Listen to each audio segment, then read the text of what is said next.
Bonjour chers auditeurs, vous écoutez la radio internationale.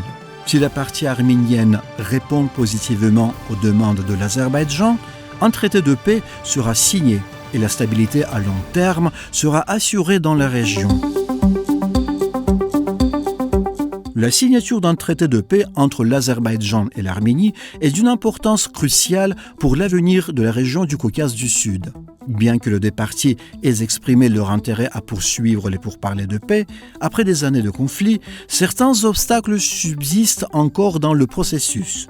Le président azerbaïdjanais Ilham Aliyev a une fois de plus clairement exprimé la position de l'Azerbaïdjan, évaluant l'état actuel du traité de paix lors de sa rencontre avec le président allemand Frank-Walter Steinmeier. Le président Ilham Aliyev a déclaré que l'accord de paix comprenait 17 paragraphes et qu'il avait été approuvé. Il a souligné que l'Azerbaïdjan n'a posé aucune condition supplémentaire à ce document et que l'Arménie n'a pas satisfait aux exigences fondamentales de l'Azerbaïdjan depuis longtemps. La condition est double.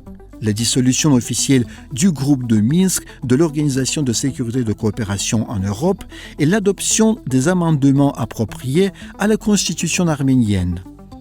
La partie azerbaïdjanaise affirme que ces conditions sont légitimes et nécessaires. Selon le président Ilham Aliyev, une fois que l'Arménie aura accepté ces deux demandes, il n'y aura plus d'obstacles à la signature d'un traité de paix. Les activités du groupe de Minsk, créé en 1992 pour la résolution pacifique du conflit du Karabakh, ont été pratiquement suspendues en 2020, après que l'Azerbaïdjan a rétabli sa souveraineté sur la région de Karabakh.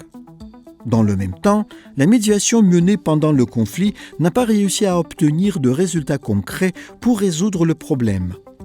Compte tenu de toutes ces nuances, il est tout à fait raisonnable pour l'Azerbaïdjan de poser cette condition particulière à la paix. Bien que Pachinian appelle à la paix sur diverses plateformes, dans la pratique, il ne parvient pas à trouver le courage de signer la dissolution du groupe de Minsk de l'Organisation de sécurité et de coopération en Europe. L'Arménie, qui souhaite poursuivre les activités du groupe de Minsk en changeant son format, tente de faire une sorte de geste envers les pays qu'elle considère comme des alliés. Les forces politiques nationales adoptent une approche radicale face au changement de la Constitution. À Erevan, ce changement est perçu comme une menace pour la souveraineté de l'Arménie. Dans ce contexte, comme l'a déclaré M. le Président dans sa déclaration, la balle est désormais dans le camp de l'Arménie. En d'autres termes, tout dépend de la décision prise par l'Arménie de signer le traité de paix. Si la partie arménienne répond positivement aux demandes de l'Azerbaïdjan, un traité de paix sera signé et la stabilité à long terme sera assurée dans la région.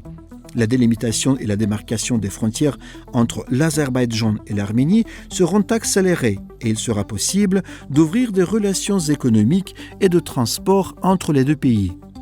Sinon, Erevan continuera d'être un pays en proie à des troubles, comme c'est le cas depuis des années.